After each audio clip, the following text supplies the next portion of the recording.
मैं एक अस्पताल में नौकरी करती थी। वही मेरी मुलाकात एक लड़की से हुई। वह रोज़ मुझे कहती, दीदी आप मेरी जगह पर सो जाएं, मुझे बहुत दर्द होता है। मैं समझती शायद उसके बिस्तर में से उसे तकलीफ़ होती है। मैंने उसी दिन उसका बिस्तर बदल दिया, लेकिन उसने मुझे दूसरे दिन ही फिर यही बात कह दी। इस बार मैंने उसकी बात मान ली और उसे दूसरी जगह पर सुला दिया और फिर उसकी जगह पर जाकर चादर ओढ़ कर मैं सो गई। लेकिन जब रात हुई तो अचानक मेरे शरीर पर किसी का हाथ चलने लगा। जब मैंने देखा तो मेरे होश उड़ गए, क्योंकि आज के दौर में इंसान इतना स्वार्थी हो चुका है कि अपने फ़ायदे के लिए किसी की जान ले भी सकता है और किसी को बेच भी सकता है। यह कहानी भी कुछ इसी प्रकार की है। मेरा नाम मेघा है। मेरी उम्र 30 साल है। मेरे साथ मेरे घर में मेरी दादी रहती थी। हमारा इस दुनिया में हम दोनों के अलावा कोई और नहीं था। बचपन में ही मेरे माता पिता की मौत हो चुकी थी और तभी से मेरी दादी जी ने ही मुझे अकेले पाला। मेरी दादी ने कई बार मुझसे कहा कि मैं शादी कर लूं, लेकिन मैंने उन्हें मना कर दिया, क्योंकि दादी ने मुझे बचपन से ही संभाला था, तो मैं इस उम्र में उन्हें अकेला कैसे छोड़ सकती थी। उन्होंने मेरी खातिर लोगों के घरों में जाकर काम करके मेरा पेट पाला। उन्होंने अपनी ज़िंदगी में बहुत दुख तकलीफ़ देखे। इसी वजह से मैंने शादी ना करने का फ़ैसला किया। लेकिन आजकल मेरी दादी की तबीयत बहुत ख़राब रहने लगी। उनकी अब उम्र भी तो हो रही थी। मैंने दादी से कहा, आप घर पर आराम किया करें। मेरी दादी लोगों के घरों में जाकर मालिश का काम करती। इसी वजह से मैं उन्हें मना करती कि आपकी उम्र हो गई है तो अब आप घर पर आराम किया करें। मैं इतना पढ़ी लिखी तो नहीं थी। मैंने 10वीं पास की थी। मेरी दादी ने बड़ी मुश्किल से मुझे सरकारी स्कूल में पढ़ाया था। इसी वजह से मुझे कोई अच्छी जॉब नहीं मिली ताकि मैं अपना और अपनी दादी का पेट पाल सकूं। मैंने अपने दोस्तों और पड़ोस के लोगों से भी विनती की थी कि अगर मेरे लिए कोई काम हो तो मुझे ज़रूर बताएं।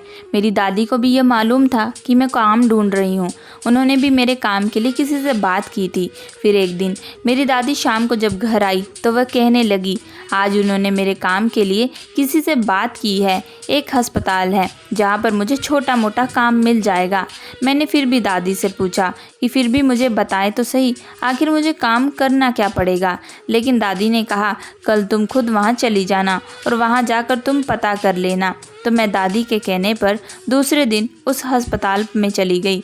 मैं अंदर ही अंदर बहुत खुश थी कि आखिरकार मुझे कुछ तो काम मिलेगा और मैं वह कर लूँगी, क्योंकि अभी मुझे काम की बहुत ज़रूरत थी।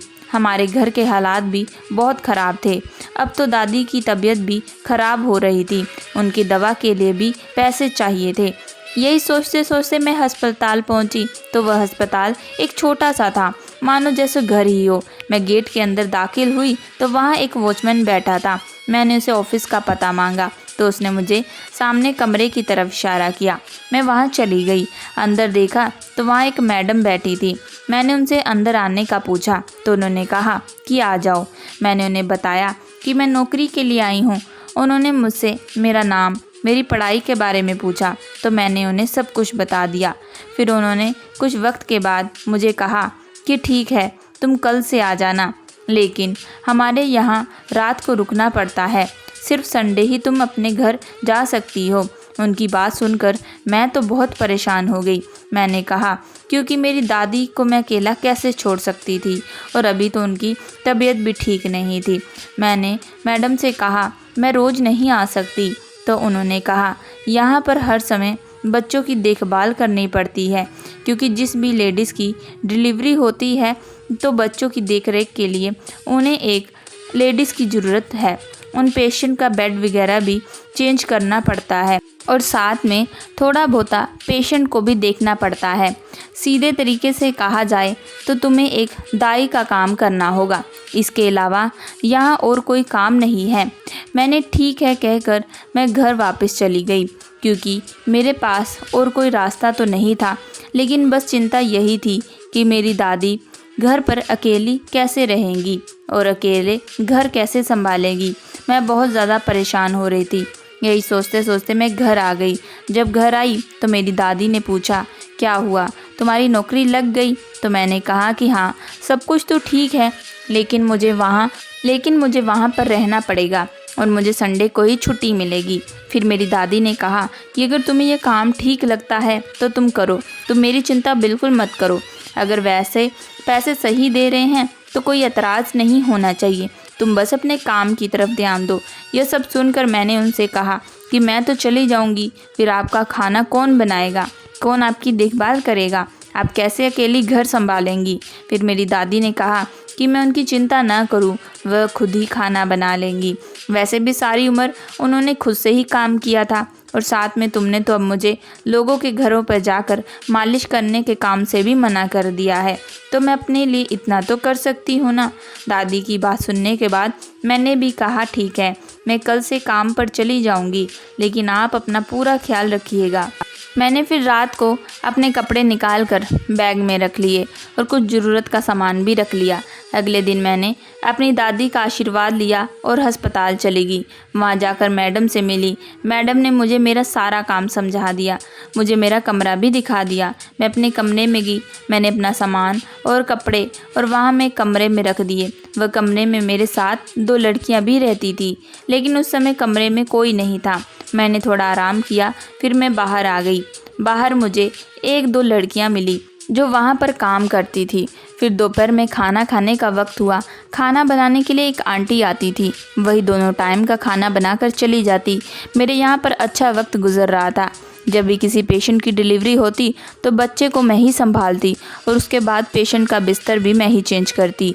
मैं अपना काम बहुत मन लगा कर करती थी और मुझे इस काम से बहुत खुशी होती। यहाँ रहकर मेरी सबसे अच्छी दोस्ती हो गई थी। मैंने एक बात नोटिस की, यहाँ रोज़ कोई ना कोई पेशेंट की डिलीवरी होती और वही पेशेंट की डिलीवरी वही मैडम करती। वह मैडम बहुत कम पैसों से हर किसी पेशेंट की डिलीवरी करती थी। मैं मैडम की इस बात से बहुत खुश थी। मुझे लगता था कि वह दूसरों की सेवा कर रही हैं। फिर एक दिन एक छोटे बच्चे की बहुत तबीयत खराब हो गई। पेशेंट के माँ काफ़ी चिंता कर रहे थे। मैडम ने भी उसी बच्चे की जांच की और उसे दवा दी। मैं बच्ची का बहुत अच्छे से ख्याल रख रही थी। मेरी गोद में आकर वह बच्ची चुप हो जाती। शुरू में मुझे बच्चों को संभालने में दिक्कत होती थी, लेकिन अब काम करते करते 1 हफ्ता बीत गया था।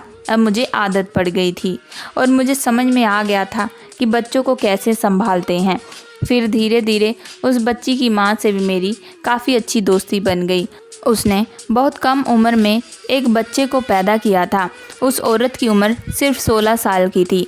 मैं काफ़ी हैरान थी कि इसने छोटी सी उम्र में शादी कर ली और अब बच्चा भी हो गया। फिर वही औरत एक रात मेरे पास आई और घबरा कर कहने लगी कि दीदी आप मेरी जगह पर सो जाएं, मुझे सोने में बहुत दिक्कत हो रही है। मैंने उससे पूछा कि तुम्हें अपनी जगह पर क्या परेशानी है। उसने मुझे कोई जवाब नहीं दिया। मुझे यही कहती कि दीदी आप मेरी जगह पर सो जाएं, मुझे बहुत दर्द होता है।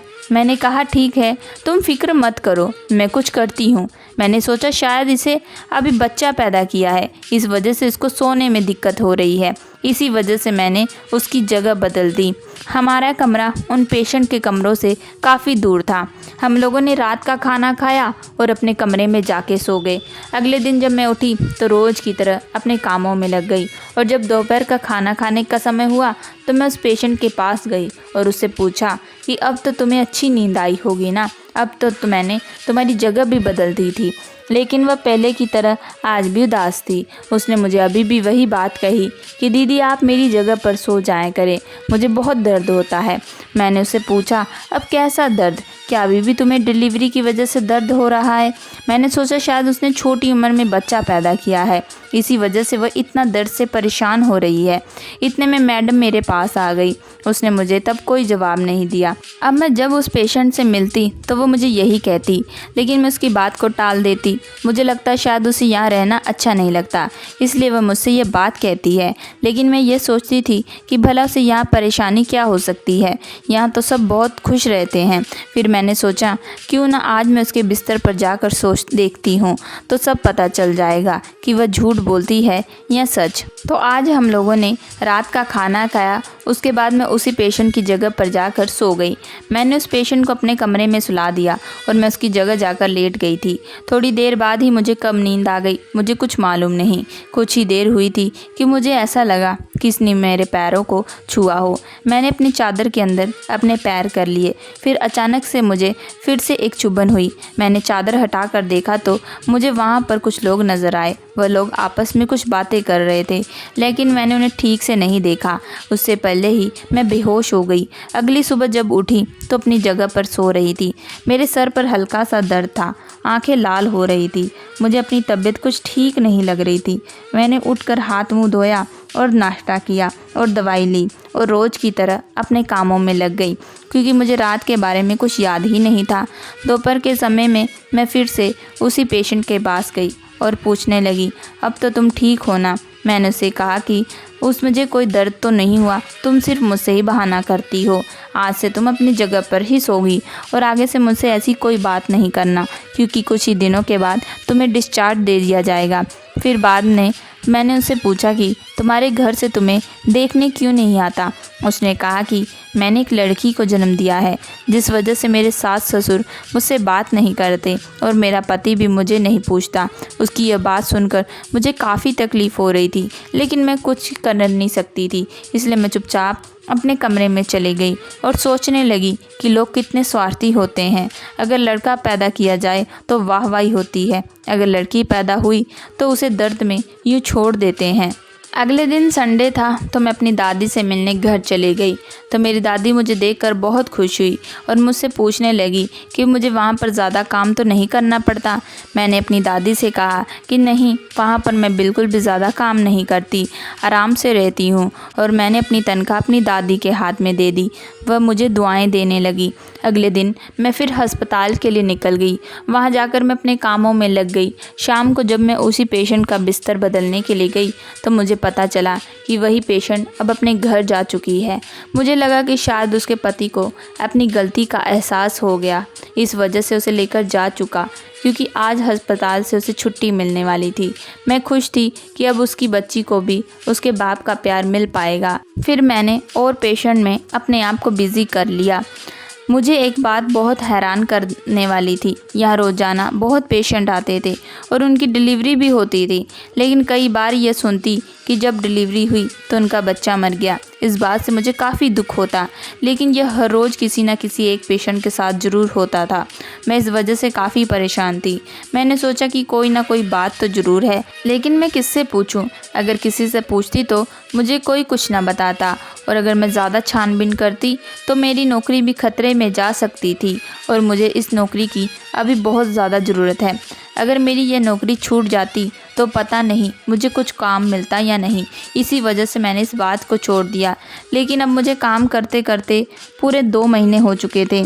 इन 2 महीनों में कोई एक दिन ऐसा नहीं गया जिस किसी पेशेंट का बच्चा मरा पैदा ना हो।